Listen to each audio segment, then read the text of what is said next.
مين فينا ما بيحبش البابا غنوج؟ بس مين هو بابا غنوج وليه الطبق ده اتسمى على اسمه؟ تعالوا اوريكم احلى طريقة للبابا غنوج ويلا احكي لكم حكايتها في الحلقة الثامنة من سلسلة حكاية أكلة.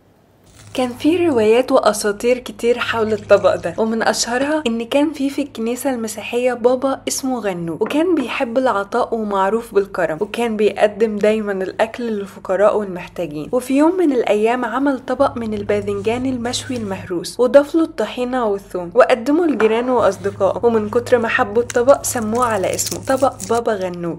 وفي الرواية التانية بتقول إن اللي عمل الطبق ده كان طفل بيرعاه البابا غنوج وقدم له الطبق كهدية، بس لأن البابا غنوج كان رجل كريم حب يشارك الطبق مع جيرانه وباقي الأطفال الموجودين، ولما حبوا الطبق سموه على اسمه من كتر ما كانوا بيحبوه.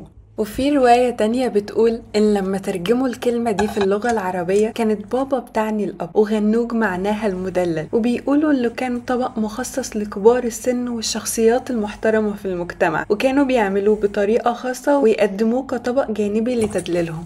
وكل ده ما يمنعش ان الطبق من ابداع ومهارة بلاد الشام اللي معروفين بابداعهم في السلطات. يمكن التاريخ ما حددش هي اي بلد من بلاد الشام، بس قولولي انتوا تفتكروا مين من بلاد الشام الاربعة اللي بدأ الطبق ده؟ لبنان ولا سوريا ولا فلسطين ولا الاردن؟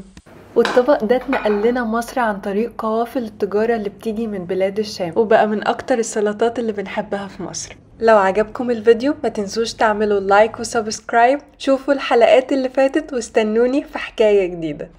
واكيد ما تنسوش تدعوا لاخواتنا في فلسطين ولبنان والسودان وسوريا واليمن وكل الدول العربية.